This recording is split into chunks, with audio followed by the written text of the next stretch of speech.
ರೇಣುಕಾಸ್ವಾಮಿಯವರ ಕಗ್ಗೊಲೆ ಆಗಿರುವಂಥದ್ದು ಇಡೀ ಮಾನವ ಪ್ರಪಂಚ ತಲೆತಗ್ಗಿಸುವಂತಾಗಿದೆ. ಮನುಷ್ಯ ತಪ್ಪು ಮಾಡೋದು ಸಹಜ, ಆದರೆ ಅದನ್ನು ಯಾವ ರೀತಿಯಿಂದ ತೀಡಬೇಕು ಅನ್ನುವಂಥದ್ದು ಪ್ರಜ್ಞೆಯುಳ್ಳಂಥವರು ಆ ಕೆಲಸ ಮಾಡಬೇಕಾಗ್ತಾ ಇದೆ. ಒಂದು ಕ್ಷುಲ್ಲಕ ಕಾರಣಕ್ಕಾಗಿ ಒಬ್ಬ ಪ್ರಸಿದ್ಧ ನಟ ಮತ್ತು ಅವರ ಹಿಂಬಾಲಕರು ಸೇರಿ ಒಂದು ಅಮಾನುಷವಾದಂಥ ರೀತಿಯಲ್ಲಿ ಬರ್ಬರವಾದಂಥ ಹತ್ಯೆಯನ್ನು ಮಾಡಿರುವಂಥದ್ದು ಯಾರೂ ಮೆಚ್ಚಿಕೊಳ್ಳುವಂಥದ್ದಲ್ಲ. ಎಲ್ಲರೂ ಕೂಡ ಅದನ್ನು ಏಕಕಂಠದಿಂದ ಖಂಡಿಸ್ತಾ ಇದ್ದಾರೆ. ಬಹುಶಃ ಅವರು ಅಗಲಿ ಹೋದಂಥ ಜೀವ ಮತ್ತೆ ಮರಳಿ ಪಡೀಲಿಕ್ಕೆ ಸಾಧ್ಯ ಇಲ್ಲ. ಆದರೆ ಶಿವನಗೌಡರ ಮನೆತನದ ಮೇಲೆ ಆದಂಥ ಒಂದು ಆಘಾತ ನಿಜವಾಗಲೂ ಭಾಳಷ್ಟು ದುಃಖವನ್ನು ಉಂಟು ಮಾಡ್ತಾ ಇದೆ. ನಾವು ಸರ್ಕಾರಕ್ಕಾಗಲಿ ಮತ್ತು ಸಾರ್ವಜನಿಕರಾಗಲಿ ಹೇಳೋದಿಷ್ಟೇ, ಇತ್ತೀಚಿನ ದಿನಮಾನಗಳಲ್ಲಿ ಕೊಲೆ ಬಹಳ ಕಡೆ ವ್ಯಾಪಕವಾಗಿ ನಡೀತಾ ಇದೆ. ಇದು ನಿರ್ದಾಕ್ಷಿಣ್ಯವಾಗಿ ಇಂಥ ಘಟನೆಗಳನ್ನು ಖಂಡಿಸೋದಷ್ಟೇ ಅಲ್ಲ, ಅದಕ್ಕೆ ಯಾವ ರೀತಿ ಕ್ರಮಗಳನ್ನು ಕೈಗೊಳ್ಳಬೇಕು ಅನ್ನುವಂಥದ್ದು ಬಹಳ ಮುಖ್ಯ. ಹಿಂದೆ ಹುಬ್ಬಳ್ಳಿಯಲ್ಲಿ ನೇಹಾ ಹಿರೇಮಠರ ಕಗ್ಗೊಲೆ ಆಯಿತು. ತದನಂತರದಲ್ಲಿ ಒಂದೇ ವಾರದಲ್ಲಿ ಅಂಜಲಿ ಅನ್ನುವಂಥ ಒಂದು ಹೆಣ್ಣು ಮಗು ಕೂಡ ಬಲಿಯಾಯಿತು. ಇನ್ನೂ ಅನೇಕ ಕಡೆ ಇಂಥ ಘಟನೆಗಳು ನಡೀತಾ ಇದೆ. ಇದು ಅದಕ್ಕಿಂತಲೂ ಕೂಡ ವಿಭಿನ್ನವಾಗಿ ವಿಚಿತ್ರವಾದಂಥ ರೀತಿಯಲ್ಲಿ ಈ ಬರ್ಬರವಾದಂಥ ಹತ್ಯೆ ಎಲ್ಲರಿಗೂ ಕೂಡ ನೋವನ್ನು ಉಂಟು ಮಾಡಿದೆ. ಅದಕ್ಕೆ ಮಾನ್ಯ ಮುಖ್ಯಮಂತ್ರಿಗಳಾಗಲಿ ಗೃಹ ಸಚಿವರಾಗಲಿ ತಪ್ಪು ಮಾಡಿದಂಥ ವ್ಯಕ್ತಿಗಳಿಗೆ ಯಾರೇ ದೊಡ್ಡವರಿರಲಿ ಅವರಿಗೆ ಕಠಿಣವಾದಂಥ ಕ್ರಮ ಕೈಗೊಳ್ಳದೇ ಇದ್ದರೆ ಮುಂದೆ ಇಂಥ ಘಟನೆಗಳು ಮರುಕಳಿಸ್ಬೋದು. ಅದು ಆಗಬಾರ್ದು ಅನ್ನೋದಾದರೆ ನಿರ್ದಾಕ್ಷಿಣ್ಯವಾಗಿ ಕ್ರಮ ತಗೊಳ್ಳಿ. ಮತ್ತು ಅಗಲಿ ಹೋದಂಥ ಜೀವ ಮತ್ತೆ ಬರಲಿಕ್ಕೆ ಸಾಧ್ಯ ಇಲ್ಲ.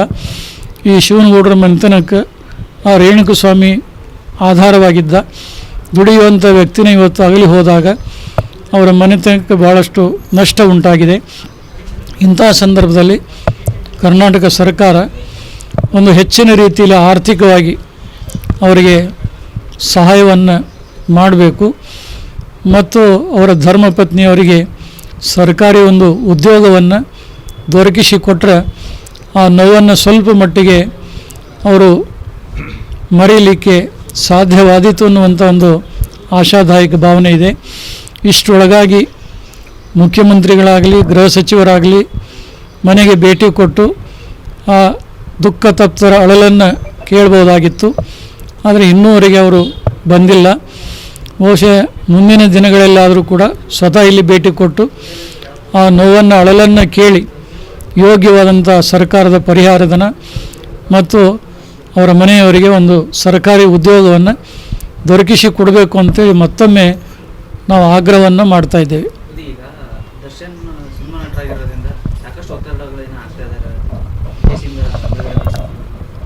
ಒಬ್ಬ ಪ್ರಸಿದ್ಧ ನಟನಾಗಿರೋದರಿಂದ ಕೆಲವು ಕಾರಣದ ರಾಜಕೀಯ ಕೈಗಳು ಅವರನ್ನು ತಪ್ಪಿಸಬೇಕು ಅಂತ ಭಾಳ ಪ್ರಯತ್ನ ಮಾಡಿದ್ದು ಸತ್ಯ ಇರ್ಬೋದು.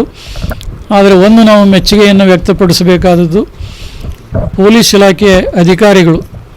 ಯಾಕೆಂದರೆ ಅನೇಕ ಸಾಕ್ಷ್ಯಾಧಾರಗಳು ಅವರಿಗೆ ಸಿಕ್ಕಿರುವಾಗ ಇಂಥ ಘಟನೆಯನ್ನು ಅವರು ಮರೆಮಾಚಲಿಕ್ಕೆ ಯಾರ ಮಾತು ಕೇಳದೆ ಕ್ರಮ ಏನು ತೆಗೆದುಕೊಳ್ತಾ ಇದ್ದಾರೆ. ಅದು ನಿಜವಾಗಲೂ ಪೊಲೀಸ್ ಇಲಾಖೆ ಬಗ್ಗೆ ಒಂದು ಹೆಮ್ಮೆಯನ್ನು ಮೂಡಿಸಿದೆ.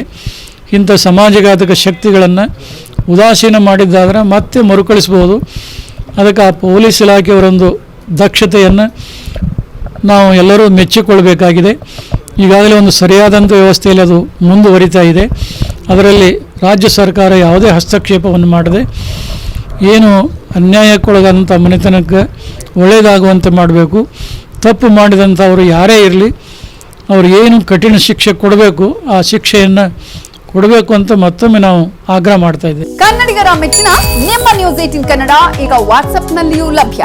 ಕರ್ನಾಟಕ ಮತ್ತು ದೇಶ ವಿದೇಶದ 360 ಡಿಗ್ರಿ ಸುದ್ದಿ ವಿವರವನ್ನ ನೀವು ನಿಮ್ಮ ಕೈ ಬೆರಳುಗಳಲ್ಲಿಯೇ ಪಡೆಯೋದಿಕ್ಕೆ ಈ QR ಕೋಡ್ ಅನ್ನು ಸ್ಕ್ಯಾನ್ ಮಾಡಿ. ನಮ್ಮ ಚಾನೆಲ್ ಅನ್ನು ಫಾಲೋ ಮಾಡಿ, ನೋಟಿಫಿಕೇಶನ್ ಆನ್ ಮಾಡಿ.